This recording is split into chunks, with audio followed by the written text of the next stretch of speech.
Hi friends, మనకి వీడియోలో కనిపిస్తున్నది శ్రీవారి మెట్టు మార్గం నుండి కాలినడకన వెళ్ళే భక్తులకు లగేజీ కౌంటర్లో లగేజీ ఇక్కడ పెట్టుకొని లగేజీ పాదరక్షలు ఇక్కడ భద్రపరుచుకొని వెళ్ళే లగేజ్ మాత్రం చిన్న చిన్న లగేజీలు మాత్రం వారి వెంట తీసుకెళ్లే విధంగా ఇవన్నీ కూడా వీరు పాదయాత్రతోటి పైకి తిరుమల చేరుకునేటప్పటికి వీళ్ళ లగేజ్ కూడా ఆ సమయానికి దాదాపు అక్కడికి చేరుకుంటుంది.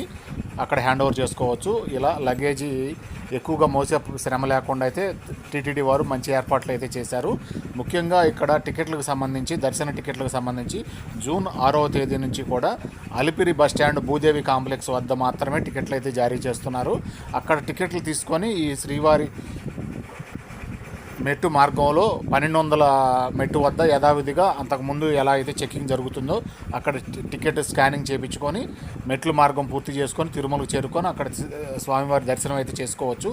అలా టికెట్ లేకుండా కానీ స్కానింగ్ చేసుకోకుండా కానీ మెట్లు ఎక్కి పైకి వెళ్ళినట్టయితే వారికి మామూలుగా ఈ మెట్టు మార్గంలో నడిచి వచ్చిన వారికి ఏ విధంగా దర్శనం ఉంటుందో ఆ విధమైన దర్శనం అయితే కలగదు. ముఖ్యంగా ఈ శ్రీవారి మెట్టు దగ్గర ఇలాంటి కొత్త రూల్ అయితే పెట్టారు కాబట్టి ప్రతి ఒక్కరూ గమనించాల్సిందిగా ప్రార్థన.